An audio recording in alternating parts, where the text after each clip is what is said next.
So the last topic of part B, B.4, PHP and Apache server.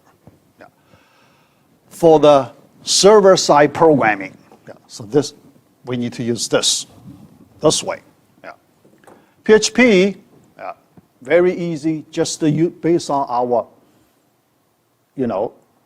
general programming experience. So we can, after you see a few examples, then use your general understanding so you can quickly call all different PHP functions.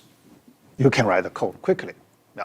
So for that reason, hopefully we do not spend too much time, okay, learning the PHP. Yeah. Yeah.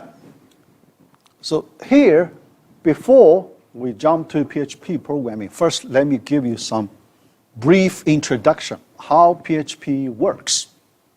Yeah. Behind the scene, so you like to understand, basically how things get connected, okay? Works, communicate, each other. Yeah. All right. Here, these basic knowledge things, I may also give you questions in the homework assignments or quizzes or tests, okay? Yeah. Although basic knowledge, but I like you to get a good understanding. Yeah.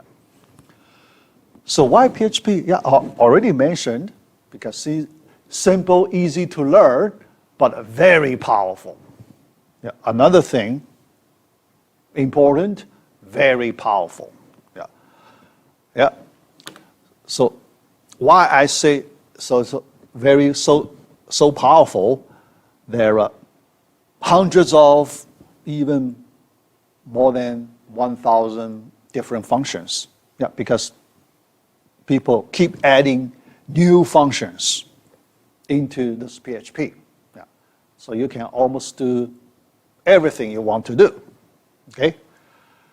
Image processing, data processing, connect to different databases. So all those things you can do. Yeah. Adding dynamic features into HTML content from the server side. Last time I mentioned adding dynamic features into HTML content from the client side, we use JavaScript. Now from the server side, we use PHP. Okay, both sides. Yeah. All right. And the last time I also mentioned, because when you do programming at the client side, a lot of things you cannot do. Regarding security related features, data related features, you have a lot of restrictions on client side. Yeah. But at the server side, so you do all those things. Okay? Data related, security related, at the server side. Yeah. So for that reason, so definitely you need to know both sides. Client side, in recent years, more and more important. Yeah. 10 years ago, client side not that important. Yeah. 10 years ago, yeah. Because people, so they feel they can do everything at the client, at the server side. So very little at the client side. But why in recent about 10 years, client side becomes more and more important? Because the business, they like to have good user experience. Yeah. So when you use a web application, so you, as users, you directly interact with the client side in order to get a good user experience. So definitely client side, very important. Yeah. So based on this understanding, in recent 10 years, the JavaScript client side becomes so important. And the JavaScript becomes the top one programming language in the job market, job skill requirement. Yeah. All right. Easy and powerful. All right. Yeah. How to use PHP? Yeah. Very easy. Yeah. Very easy. To get started, very easy. Yeah. First, the structure of PHP, the programming, how it works. Embed PHP code into HTML content using PHP tags. Embed it. Yeah. So when we start, so let's take a ordinary HTML file first. Yeah. But at the beginning, you don't have any dynamic feature there. So everything is static. So you cannot change anything. All right? Yeah.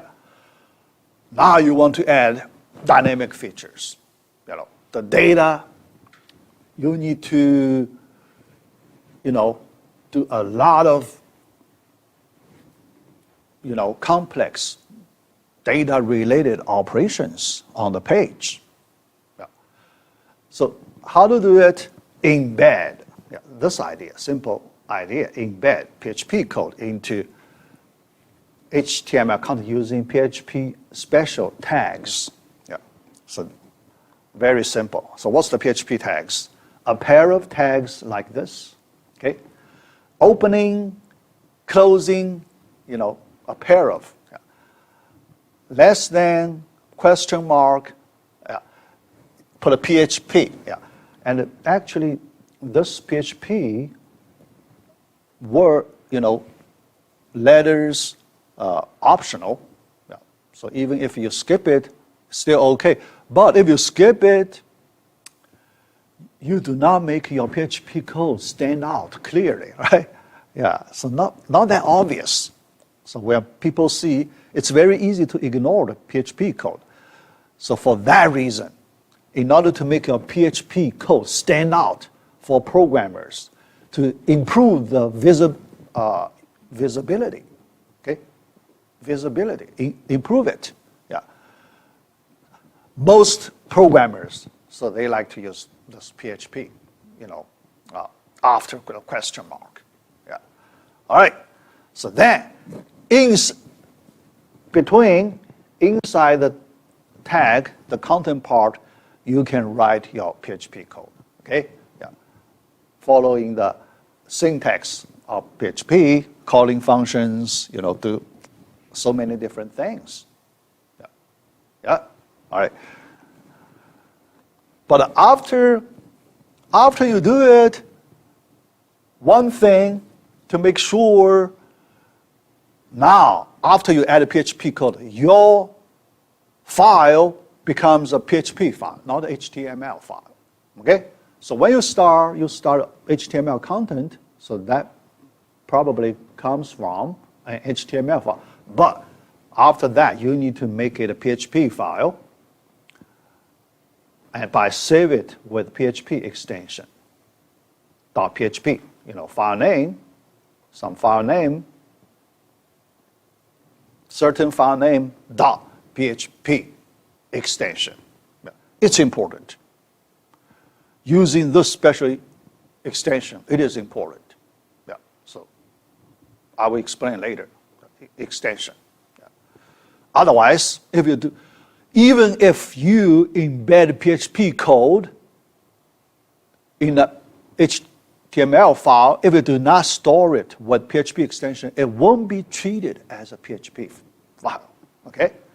Although with PHP content, but without PHP extension, this file won't be treated as a PHP file. Okay? Yeah, just ignored. Yeah. So that's why it's important. Yeah. Next slide, I will talk about how to use this extension internally. Okay? Yeah. All right. Now, yeah, right here, how to execute PHP code.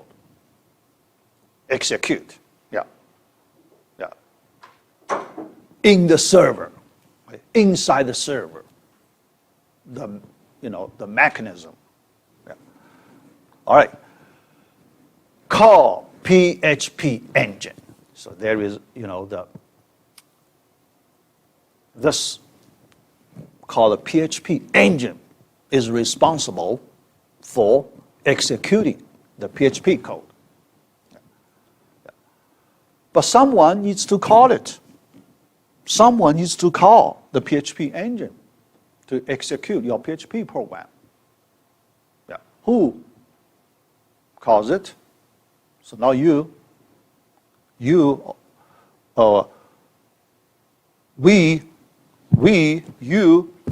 are programmers. Okay? So our roles, we assume our roles, we are programmers. Okay? So not by programmers, by web server. Web server would call PHP engine to execute your PHP programs. Web server, here Apache. Here we use Apache. Apache, call it. Okay? All right. Call a PHP file by Apache web server. Okay? Yeah. How do you make Apache web server call PHP engine to run this PHP program?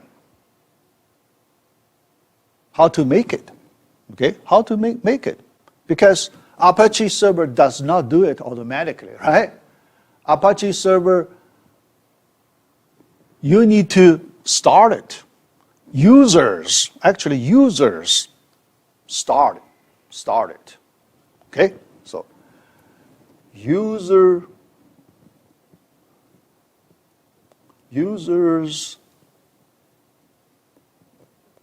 start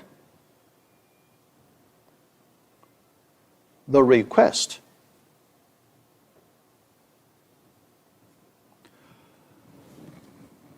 The users need to send a request to the web server.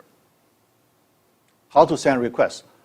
By typing URL. Okay? For example, yep, that's one way to send a request. Okay? Typing, for example, yeah, here, let me just give you, because you may ask how to send a request to the server. Okay? Yeah. One typical way, typing URLs. Okay? Other ways, for example, click links, hyperlinks, okay? And so on. Or click buttons, just certain actions you do on the page, okay?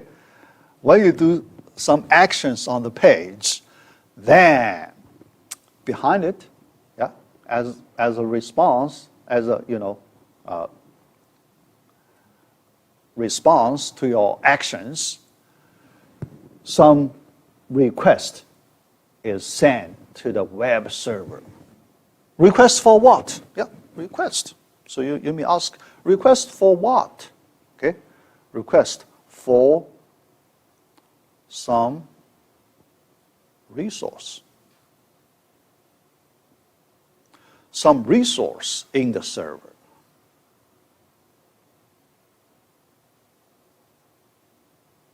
All right? Yeah. Or resource is one way, okay? So what do you mean resource, right? Yeah, people may ask, what do you mean resource? Yeah.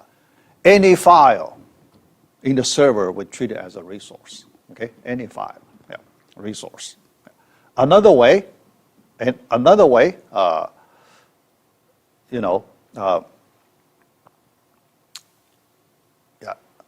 so what's that? Another similar terminology here. Service, yeah, another similar way to call it. Yeah. Send a request for the resource. Also sending a request for the data services. Yeah, that's another similar terminology. So regarding the resource, another way we call it, or data services. Okay? Yeah. Similar meaning. Okay? So the users want some data services provided by the web server. Okay? So the web server as a response will do some data processing and send the desired data services back to the users. Okay? So that's the general communication cycles that we call communication cycles. All right? Yeah, here. So now you know how to make Apache server call the PHP file because user requested. Okay? By certain this kind of actions. As a response, so the server, for example, here we're talking about calling a PHP file. Suppose the resource points to a PHP file. Okay? Yeah.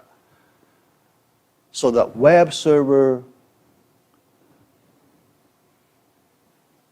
takes that PHP file and sends it to the PHP engine.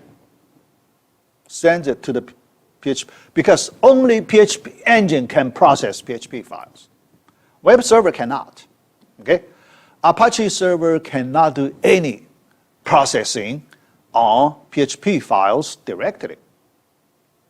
Only PHP engines can do that. So Apache server send or request the processing from PHP engine to do the processing. Okay? Yeah. So PHP engine receives the request from Apache server, then process your PHP files. Another thing, another little thing. Yeah. How do you know? How does the web server know to send the certain, yeah, because inside the web server there are so many different resource files, right? Yeah. Other than PHP files. So there are HTML files, JavaScript files, CSS files, image files, PDF files. There are so many files with different types.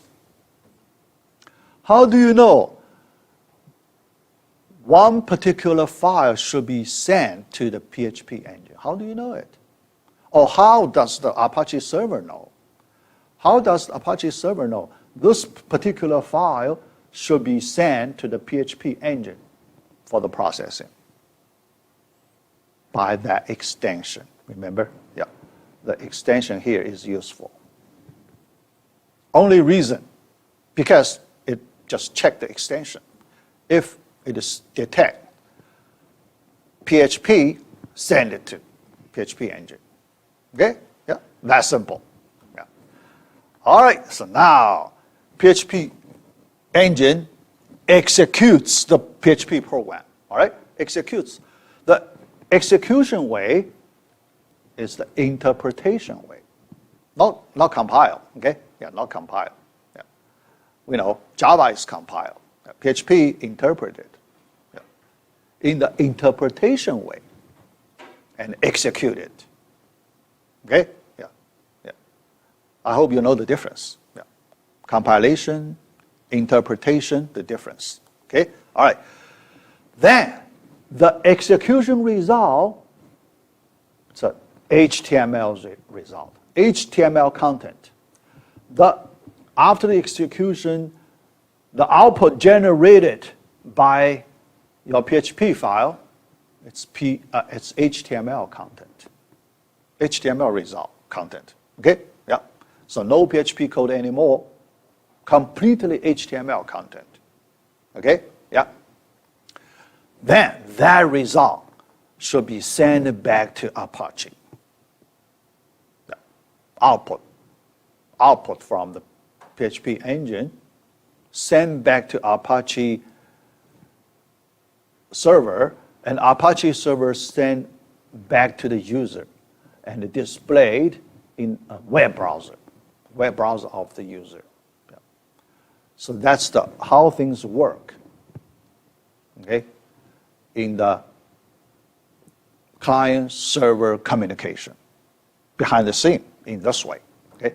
With this background, so when you write a PHP code, because you understand how things work behind the scene, yeah. So you will feel very comfortable. Okay? Yeah. All right. Execute PHP files in the server. Yeah. How does Apache process a PHP file? Yeah. Line by line, statement by statement. Yeah. Remember that in the file, the whole PHP file, there is some HTML content. Yeah. All right. Yeah. So the first must use the .php extension. Second, after Apache detects a PHP file using that extension, now based on the content, yeah, the detect, just use the extension to do the detection, not going inside the file content, checking if it contains the PHP command. Not in that way, because that way will be too slow. Okay? Using the extension much faster. Yeah. Detection. Yeah. It passes to the PHP engine for processing. Yeah. PHP engine bypasses HTML content. Do nothing. Ignore the HTML content. Only processes PHP code and returns the result as PHP content to Apache. Yeah. So that's what we mean, the embedded PHP code. Yeah. Only execute the embedded PHP code. Okay? Yeah. All right. Apache returns HTML response to the client. Okay? Yeah. So the web browser, what the web browser receives, all HTML content. Okay? And the web browser knows how to display HTML content. Okay? The web browser does not know how to display PHP content. Okay? Yeah. Just treat it as ordinary string. Yeah. Web browser does not know. It's PHP code. Yeah. So if by accident, for example, if you embed a PHP code without change to PHP extension, then the file will be sent to the web browser directly, and what the user see, PHP code displayed on the page, probably. Yeah. So it depends on it.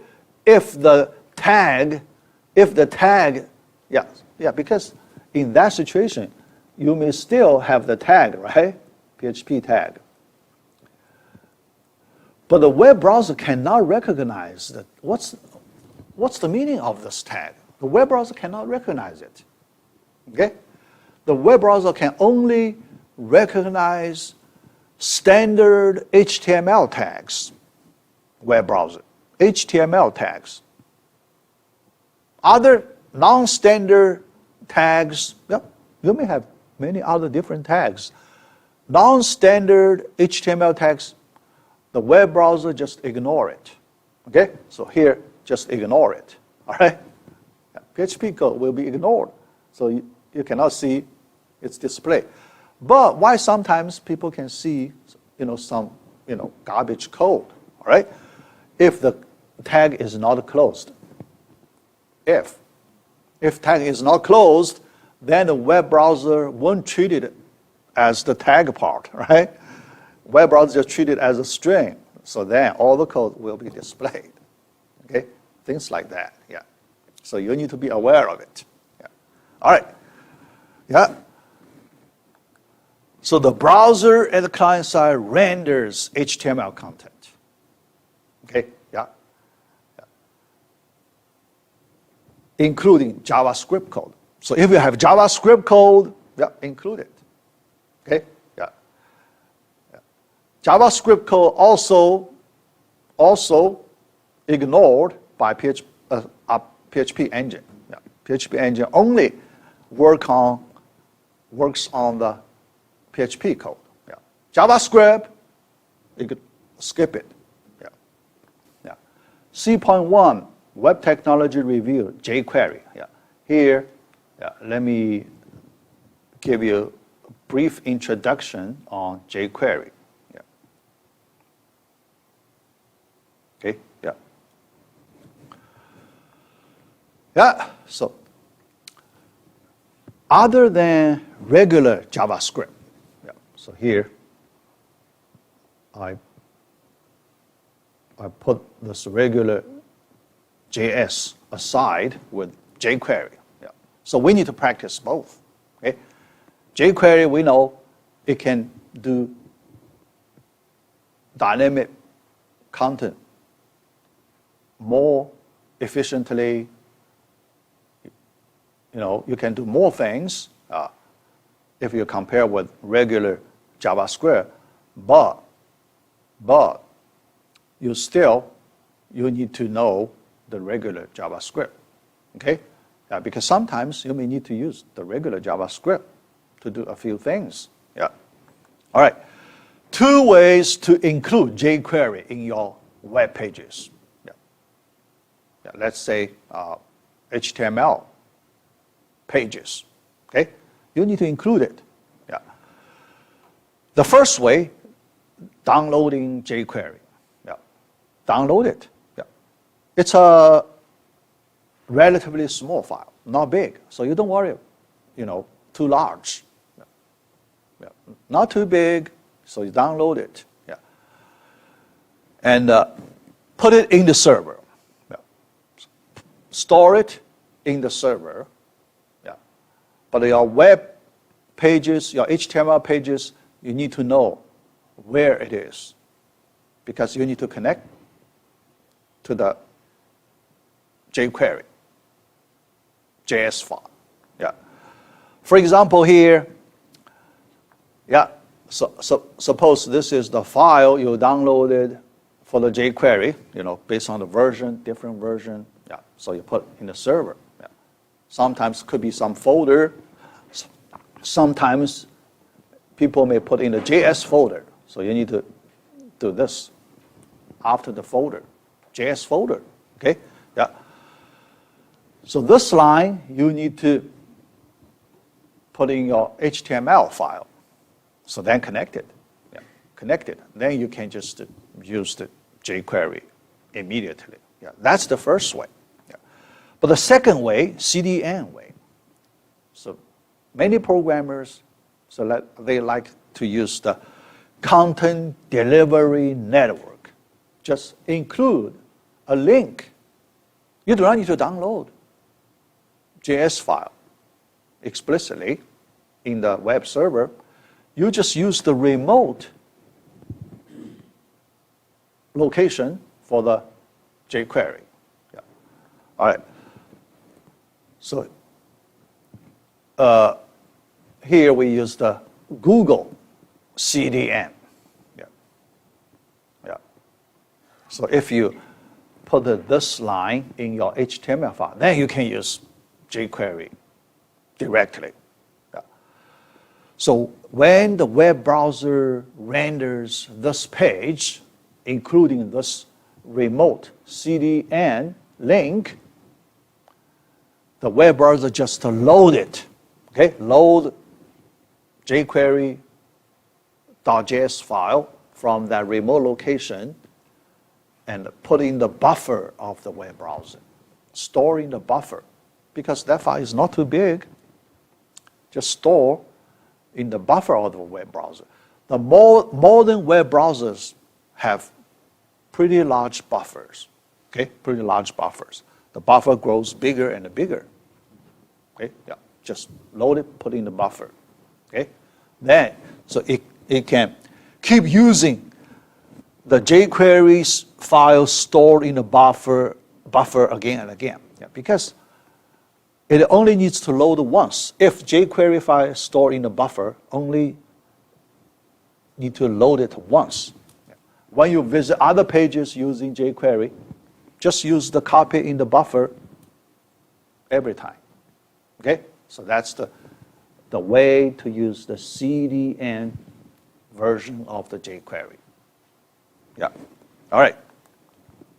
Code conversion.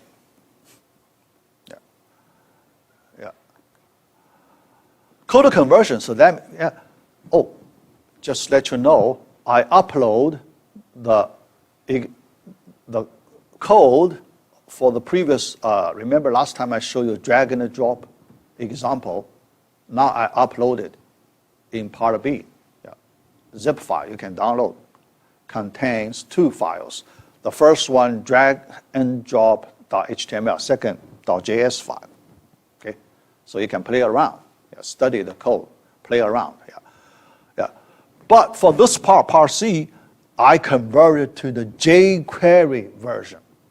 So I like you to compare, In 2 different versions, what's the difference? Yeah. So let you understand the difference between these 2 versions. Yeah. All right.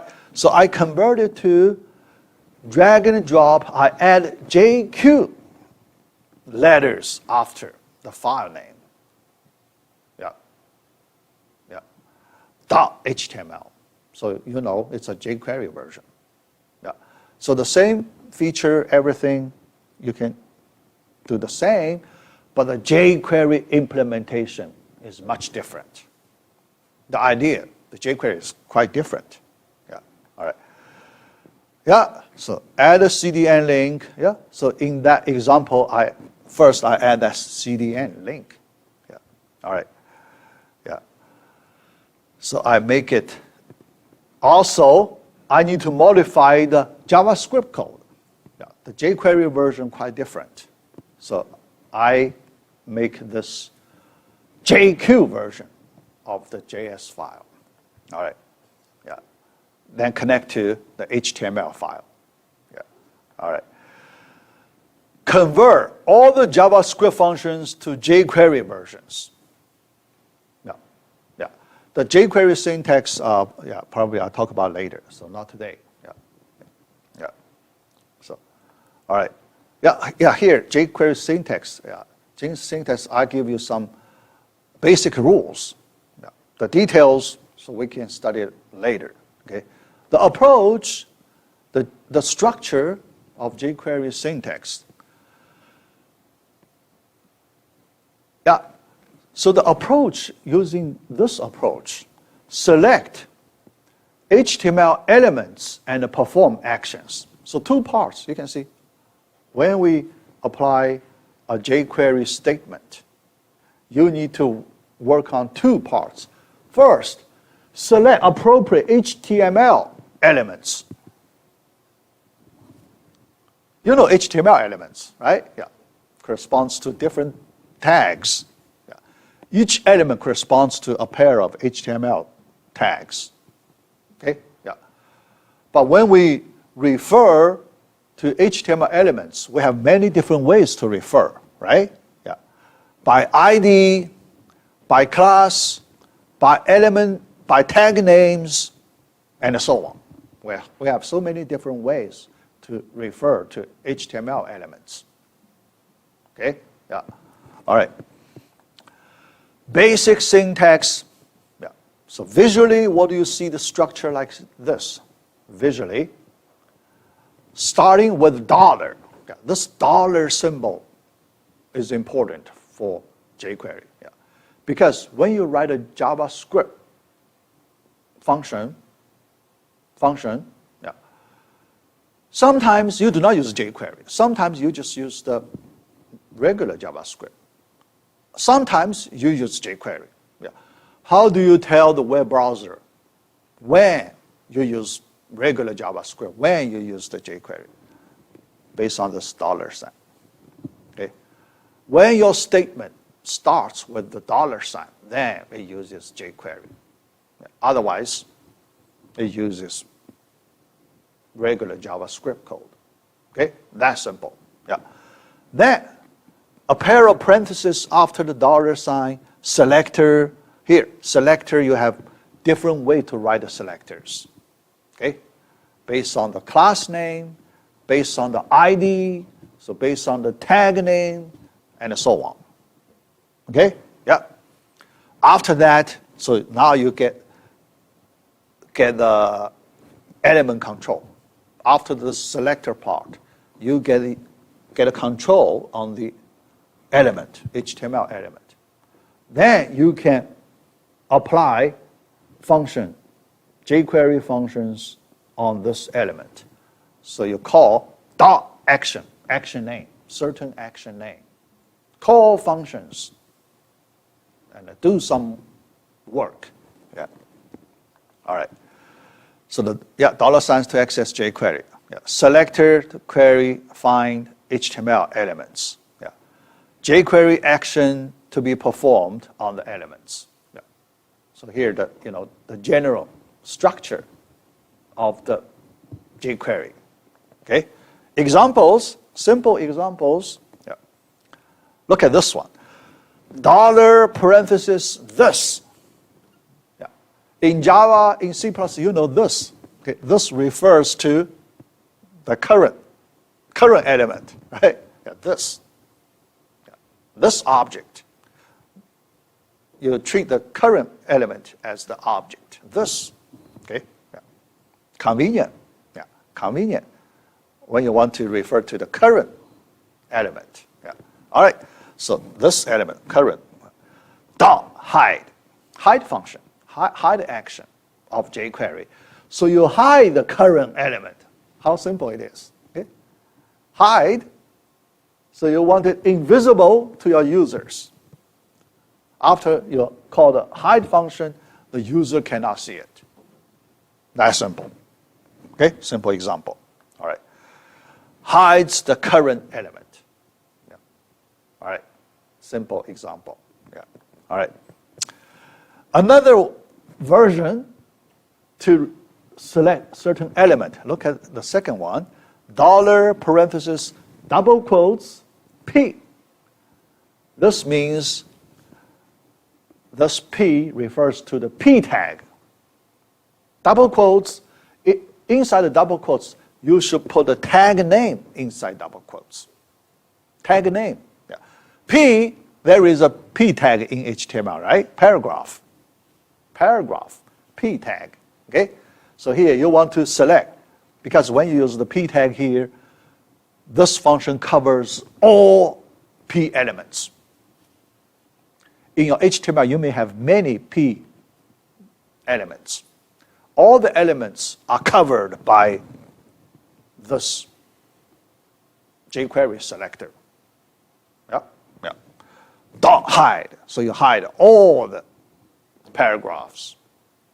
Okay, yeah, the meaning. Yeah, all right.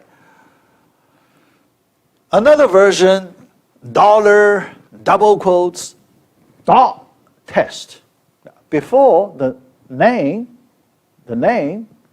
you have a dot symbol. This dot symbol refers to class. When we define CSS class, we use dot, right? Dot class name. In CSS, we use dot to define, class. Here, how do you select a class, a CSS class? Dot test class. Or, because class, we may have many elements using the same class, right? Yeah. This one, you select all class elements. All elements under this test class name. Dot hide all of them. Okay? All right. Yeah. Class equals test. Yeah. Yeah. Right. But when you define the content of this test class, you need to use that dot symbol. Okay? Yeah. So here. All right. Another version, yeah. Sharp sign. Sharp sign in CSS, we know we use this sign to define ID. Okay? ID sharp. Yeah. Here, we take an element with ID equals test. ID, we know, it must be unique. ID in the HTML file, it must be unique. Otherwise, If it's not unique, if you have multiple elements with the same ID, your IDE would complain. Okay? A good IDE would complain. Yeah. You have more than one elements with the same ID. Although the web browser can still display the page, yeah, but web browser would display the last one. The last, use this ID to retrieve, to get access to the last element with this ID. Yeah. Yeah. Yeah. So be careful. So when you use the ID, you need to make sure it should be unique. Yeah. All right. Yeah. So here you can see the typical way to use jQuery. Okay? Yeah. All right. Yeah. Example, hide and show. Yeah. A very simple example, because sometimes when we write a web page, we need to change our GUI components, right? Yeah. Based on the functionalities of the page, we need to change our GUI components. So one way to change, hide and show. Sometimes you want to hide certain components. Sometimes you want to show some hidden components, and so on. Okay? Yeah. Here, in regular JavaScript, you can do it. You can write a code, control the CSS properties to do this in a regular JavaScript. Okay? For example, yeah, here I use a tangram example. Hide and show. Yeah, I also give you code example. Tangram. Yeah, I create an image, the tangram image. Okay. Yeah. So in my example, I display it. At the beginning, I display it. Yeah. But when I display it, I set. Yeah. So here the style attribute, display property, the value is block. When you see display property equals block, then the whole element is visible. It is displayed, so you can see it. Yeah. The tangram picture, image, you can see it on the page. All right. Then, then I put a JavaScript. Then I put buttons, hide, show button. I put two buttons on the page. Okay, hide. So we want to hide this element. Okay, when you click hide button, you call a JavaScript function. Inside that JavaScript function, we add this line code. Yeah. This line. Yeah. So first we get a control of the element. So this part, get element by ID. Yeah, because this element, we use ID for it. So later we can access this element by this ID. Yeah. So now we access the element by this ID. Yeah. So we control it. When we have a control on this element, we change its style.property value from block to none value. When the browser sees the none value, it hides it. It does not display it. So that tangram picture is gone. Okay? So when you click the hide button, tangram picture is gone. Okay? Yeah. The other way, yeah, because after it is invisible, you can bring it back by click the show button. There is a show button on the page. When you click the show button, we change the value from none back to block. Yeah. Just make it a block value. Then it is displayed again. It becomes visible again. Yeah. Because the value, the display value is changed. Yeah. So this is the regular JS version. Regular JS version. Okay, you do it in this way. Yeah. Then for the jQuery version, yeah, same thing. Yeah. Yeah. Remember the philosophy of jQuery. Write less, do more. Yeah. Even for the same feature here, the jQuery version, the code much shorter. Okay. Write less and do more. Yeah. Do more because there are more functions in jQuery. When you call them, you can do some new features you cannot find in the regular JS. Okay, that's the do more thing. Okay, all right. Yeah, how to hide? Yeah, first selector. Yeah, selector. Select that ID element. Yeah, so you understand from the previous page, you know how we select the ID element. That called hide function. Gone. Yeah. Hide function. Okay, straightforward. All right. Another way to show, yeah, you just call show function. Then you see it again. Okay, yeah, two different ways. Yeah, but you can do some comparison. Okay, yeah, all right. Yeah, yeah. Before we finish this topic, yeah, so let me talk about that. Drag and drop. Drag and drop. The jQuery way, yeah. The difference you will see, jQuery way you cannot see any code. Remember our regular JS way, we see a lot of code, right, in JavaScript function definition.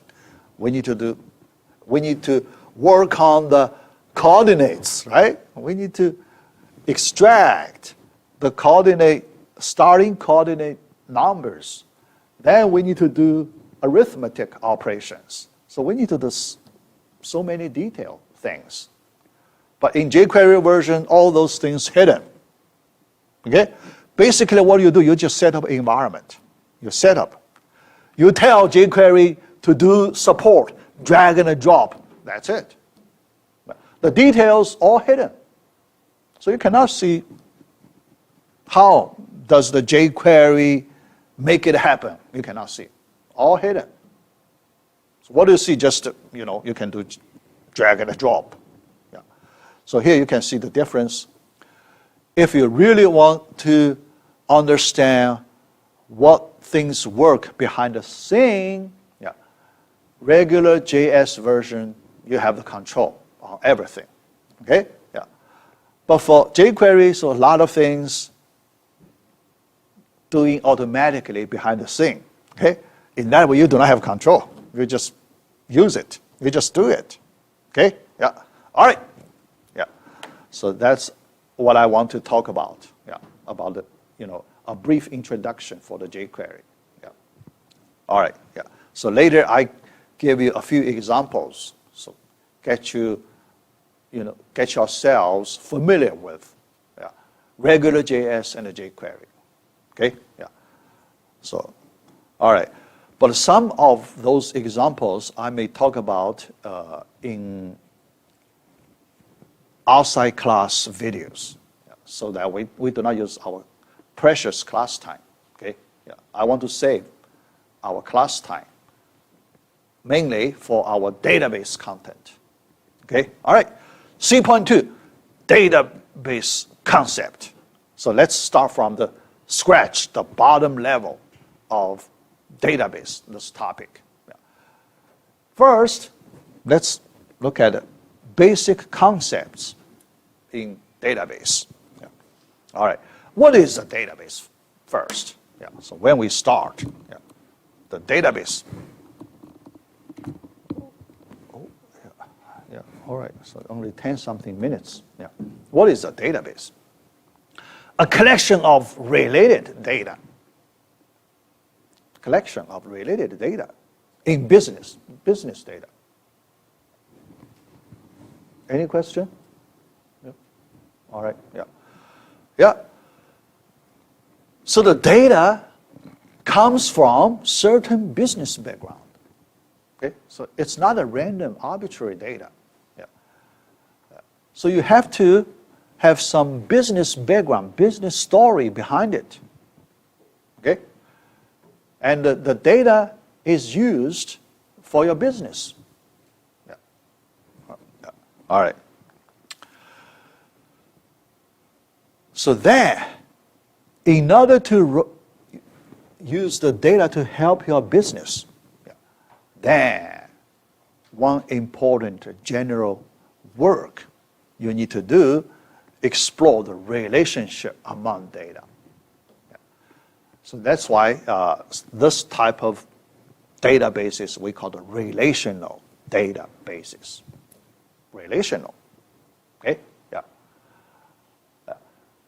People also call traditional databases. Traditional databases means relational databases. Yeah. The relationship among the data are very important. Yeah. Yeah.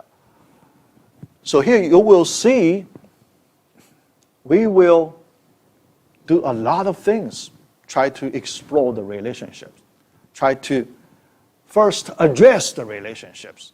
How do you represent the relationships, right? Yeah, the first thing. Second, how to find appropriate data information through relationships. Through relationships. Yeah. Yeah. So those things, very important in business. Yeah. Yeah. All right. With some business purpose. Yeah. And the model aspects of reality. Here, we do abstraction. The business, you have a lot of concrete things. Yeah. But you need to represent all the business information, probably not all, only the business information you want to work on. Yeah. Some information you do not want to work on, right? Yeah. Because too much information. Some information, so you want to skip it. Okay? So you don't want to put in your database. Yeah. Yeah. All right. So model aspects of reality. So reality of the business world. Everything, yeah, so you have, important in your business, you want to model object, business object, the object in your business. Yeah. And you create a, certain representation in your database. Yeah. So that's the, model part. Yeah. And in this design stage, so you have here let's imagine we start a business. So we start importing the business. Yeah. When we need to do the business, we need to store our business data. We need to store our business data in an organized, well-organized way. Well-organized way. Okay? A structured way. Well-organized way. Okay? Yeah. So the structure of your database is very important. So at the beginning, someone, here let's imagine you, because we are learning this database topic. So we should do the database design. Yeah. Database design. All right? Yeah. Design the database. You need to find a good way to build the structure of your database. How to organize the business data under a good structure inside your database. Okay? Yeah, so that's in the database design stage, early stage. Early stage, you may need to change your database structure frequently. Yeah. Because your ideas, you need to experiment different ideas. Sometimes you work for one idea, then you notice some big drawback. You don't like it. So then you change your idea. So then you need to change your database design. So at the early stage of the database design, usually the designers change their database structures frequently. Okay, yeah, so get ready for it, frequently. Yeah. All right. Organized in a special way to support certain operations. Yeah. So the experience is very important. Yeah, yeah. So that's why. So we need to learn. So we need to build up our experience using the databases. Yeah. When you have a lot of experience, you know, when you organize your data in a certain way, then it's more efficient. Yeah. So that's why in this class, so we try to understand the theory behind the scene, yeah, the main theory, you know, under the, you know, working in the background, yeah.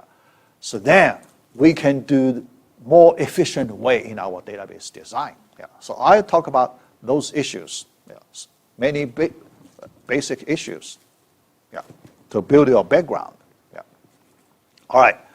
Yeah. So what are those basic operations we need to do? Yeah. The first one, retrieval operation, data retrieval, information retrieval. The business data, retrieve the data. Okay? Yeah. Yeah. First type operation, retrieval. Yeah. Later you will see, yeah, this is the most important one. Okay? We will put our main focus of this class on data retrieval. Okay? For other operations, we spend very little time, yeah, because it's so easy, so straightforward, easy, straightforward. But data retrieval, very complicated. Okay? Yeah. Insertion, another operation, insert new business data. Insertion, yeah. So that's simple. Yeah. Just a few examples, yeah. A few simple ways we know how to insert new data. That's it. Okay? Yeah. Not much to discuss. Yeah. Another one, update. Yeah. We need to modify certain pieces. Yeah. In our existing data table, yeah. Later we will use this table terminology a lot. Yeah. Table, because all the data we organize in tables, different tables. Yeah. The basic unit to group special related data, we use table concept. Okay, yeah. Update. Yeah. Update. Certain pieces inside the table. Also easy, straightforward. Yeah. Just a few statements, the syntax. You follow that, you can do it easily. Okay? We don't need to spend a lot of time, yeah, learning. Yeah. The fourth one, also simple, deletion operation, basically. Yeah. You want to delete a few lines in the table. Okay? Yeah. How to do it? Yeah, also simple. So you will see the last three operations, simple, straightforward. Yeah. So in relatively short time, we can cover all these three operations. How to use, how to do SQL statements on these three operations quickly. Yeah. Then after that, yeah, pretty much 90% of our time, SQL learning time, we put on the retrieval operations. Yeah. All right. Yeah. The SQL, structured query language. Yeah. So it's a very old language. Okay. Yeah. Yeah. Still very useful. Very, very useful in business world. Yeah. Okay. SQL. Yeah.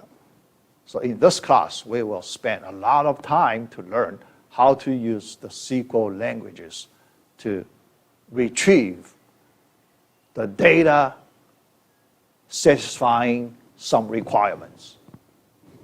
Okay, yeah, let me see. Yeah, only 2 minutes. All right, yeah. All right. Yeah. Let me finish this slide. So then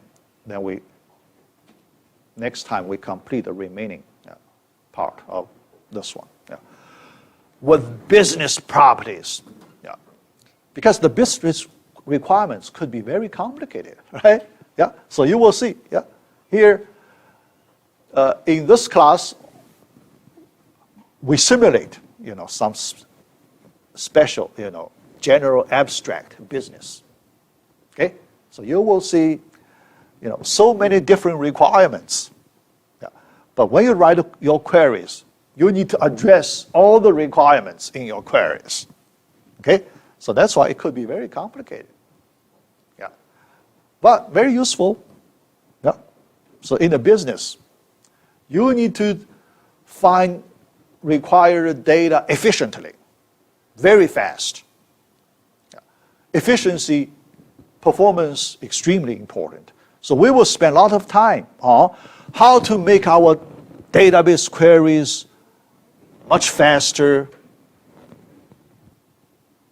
Yeah, we will work on that part a lot, spend a lot of time. Yeah. All right, yeah, so that's the, yeah, so, yeah, all these things, so for this slide, yeah, yeah. All right, this deletion, this question, let me talk about it next time. Yeah. Logical, physical deletion, because this question also very important in the business. Yeah. So I want to, let you know why it is so important. Yeah. Other things, easy to understand. But this one, at the beginning of next class, I want to talk about deletion. Yeah. Yeah. All right, that's it.